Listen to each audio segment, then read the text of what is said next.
हे friends, मेरे सबसे पहले यूट्यूब वीडियो में आप सभी लोगों का स्वागत है। आज मैं बात करने वाला हूं फाइनेंशियल सेक्टर के ऊपर। हमने देखा है 2022 में पीएसयू बैंक्स ने कैसे स्पेक्टेकुलर रैली की है। स्टॉक्स 2x 3x हो चुके हैं, कई स्टॉक्स 2x 3x हो चुके हैं। तो हमने देखा है कि क्रेडिट ग्रोथ जो है वो 50 साल के लो से अब 10 साल के हाई के ऊपर आ चुकी है। आरबीआई कह रही है कि अब क्रेडिट ग्रोथ 18 से 20% के आसपास है। तो ये बहुत स्ट्रांग क्रेडिट ग्रोथ है। तो मेरे हिसाब से 2023 का साल जो होगा उसको फाइनेंशियल अपमूव में लीड करेंगे। Bank Nifty will be the next leader of the bull market in my opinion 2023 में। तो हमें कैसे फायदा उठाना चाहिए इसके बारे में आज हम बात करेंगे। तो सबसे पहले कॉन्टेक्स्ट सेट कर लेते हैं। कॉन्टेक्स्ट ये है कि 2018 से ILFS, DHFL, Yes Bank, PMC Bank, इन सब में बहुत बड़ा क्राइसिस आया।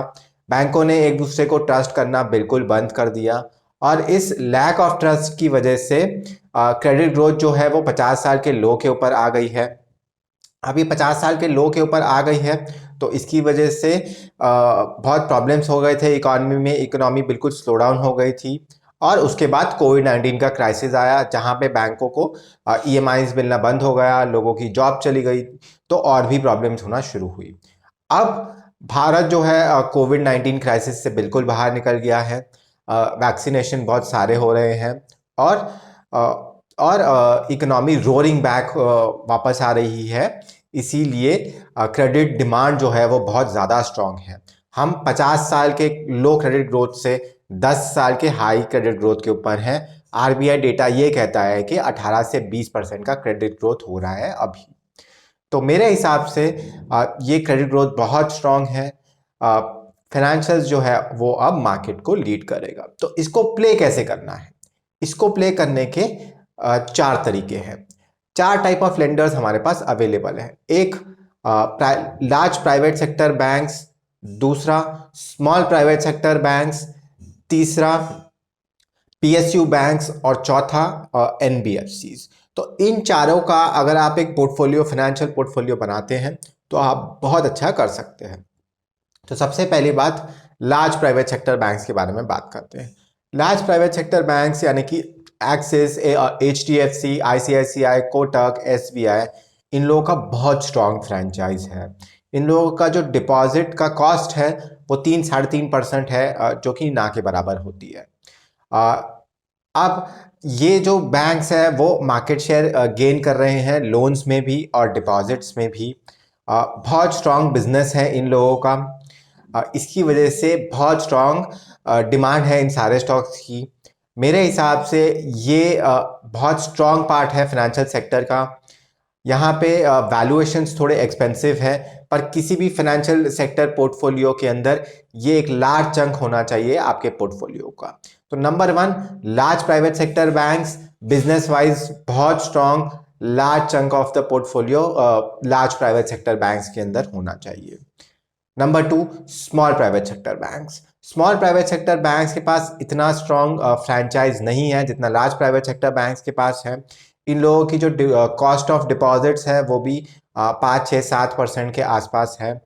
तो ये ज़्यादा रिस्क लेते हैं अपने बुक के ऊपर as compare to a larger private sector bank. अगर एक लार्जर प्राइवेट सेक्टर बैंक 8 या 9% के ऊपर लोन्स देता है तो स्मॉलर प्राइवेट सेक्टर बैंक्स 12-13-14% के ऊपर लोन देता है, क्योंकि उनकी कॉस्ट ऑफ डिपॉजिट जो है वो हायर होती है। स्मॉलर प्राइवेट सेक्टर बैंक्स के पास डिपॉजिट फ्रेंचाइज भी इतनी स्ट्रांग नहीं होती है जितनी लार्जर प्राइवेट सेक्टर बैंक्स के पास होती है। तो स्मॉलर प्राइवेट सेक्टर बैंक्स में हो सकता है वैल्यूएशन का थोड़ा कंफर्ट हो, पर उनका जो फ्रेंचाइज है वो उतना स्ट्रांग नहीं है जितना लार्ज प्राइवेट सेक्टर बैंक्स का है। रिस्क बुक पे ज़्यादा है, इसीलिए वो सिक्लिकल रहेंगे। जब क्रेडिट साइकिल ऊपर जाएगा तो स्मॉल प्राइवेट सेक्टर बैंक्स अच्छा करेंगे। जब क्रेडिट साइकिल नीचे आ जाएगा तो एनपीएज उनके ज़्यादा बढ़ेंगे। तो एक छोटा पार्ट आपका स्मॉल प्राइवेट सेक्टर बैंक्स में भी हो सकता है। अब तीसरे टाइप ऑफ लेंडर की तरफ आते हैं जिसको कहते हैं पीएसयू बैंक्स।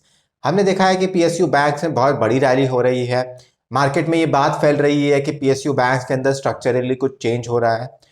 मेरे को 12 साल हो गए बैंकिंग सेक्टर को फॉलो करते हुए। पीएसयू बैंक्स के अंदर कुछ भी चेंज नहीं हो रहा है। अंडरराइटिंग प्रोसेस जो है वो बिल्कुल सेम है। गवर्नमेंट के जो सोशल एजेंडा है वो बिल्कुल अभी तक है। तो इसकी वजह से ये बिल्कुल मत मानिए कि पीएसयू बैंक्स में स्ट्रक्चरली चेंज कुछ भी हो रहा है। पीएसयू बैंक्स में हो क्या रहा है, पीएसयू बैंक्स में जो वैल्यूएशन री रेटिंग है वो हो रही है। कई पीएसयू बैंक जो है वो 0.8, 0.2, 0.3, 0.4 टाइम्स प्राइस टू बुक पे आ गए थे। जैसे क्रेडिट साइकिल ऊपर गया है वैसे ही इन पीएसयू बैंक्स का जो अंडर वैल्यूएशन है वो ठीक हो रहा है। तो अब 0.8, 0.9 one time price to book पे जैसे ही पीएसयू बैंक्स ट्रेड करने लगते हैं वैसे ही इनका जो वैल्यूएशन है वो पूरा हो चुका है। तो वैल्यूएशन री रेटिंग अब यहाँ से नहीं होगा। यहाँ से जो क्रेडिट ग्रोथ होगी उसके ऊपर ही डिपेंड करेगा पीएसयू बैंक्स कैसे परफॉर्म करते हैं। एक दूसरी बड़ी बात यह है कि पीएसयू बैंक्स लोन ग्रोथ और डिपॉजिट ग्रोथ दोनों में मार्केट शेयर लूज कर रहे हैं। तो इसके लिए बहुत केयरफुल रहने की जरूरत है। यहाँ पे पीएसयू बैंक शॉर्ट टर्म में वेल्थ क्रिएटर्स रहेंगे, लॉन्ग टर्म में वेल्थ क्रिएटर्स नहीं रहेंगे। अब चौथे क्लास ऑफ लेंडर्स की तरफ आते हैं जिसको कहते हैं गोल्ड फाइनेंस, जिसको कहते हैं एनबीएफसीज। एनबीएफसीज में क्या होगा, एनबीएफसीज में 2016 में बहुत ही ज़्यादा क्रेज था कि एनबीएफसीज खरीदनी है। अब एनबीएफसीज के अंदर प्रॉब्लम ये है कि एनबीएफसीज की cost of funds smaller private sector bank से भी ज़्यादा हाई है। अब वो कॉस्ट ऑफ फंड्स की वजह से उनके बुक्स के ऊपर रिस्क हायर है, और रिस्क हायर है तो उनके एनपीएस भी सबसे ज़्यादा है। तो मेरे हिसाब से एनबीएफसी से थोड़ा सा दूर रहना चाहिए। जहाँ पे वैल्यूएशन कंफर्ट है वहाँ पे आप देख सकते हैं स्टॉक्स को, अदरवाइज एनबीएफसी से दूर रहे तो ज़्यादा बेटर रहेगा। तो आपको इस पूरे अप मूव का फ़ायदा कैसे उठाना है, तो आपको इस अप मूव का फ़ायदे के लिए एक पोर्टफोलियो कंस्ट्रक्ट करना है जिसमें 50 से 60% जो है वो लार्ज प्राइवेट सेक्टर बैंक्स रहेंगे, और 5 से 10% जो है वो स्मॉल प्राइवेट सेक्टर बैंक्स रहेंगे, 5 से 10% जो है वो पीएसयू बैंक्स रहेंगे, और 5 से 10% जो है वो एनबीएफसीज रहेंगे। अगर आप ऐसे एक अपना पोर्टफोलियो क्रिएट कर सकते हैं तो 2023 में जो फाइनेंशियल सेक्टर की अप मूव होगी उसका आप बिल्कुल फ़ायदा उठा सकते हैं। इस वीडियो में इतना ही। आगे के वीडियोस में हम हर एक टाइप के लेंडर को ब्रेक डाउन करेंगे और देखेंगे कि डिटेल में कि क्या हो रहा है उनके बुक्स के ऊपर और कैसे उनको प्ले करना चाहिए।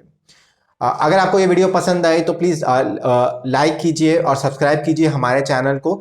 ऐसे ही डीप इनसाइट्स में आपके साथ आगे आगे भी शेयर करूँगा।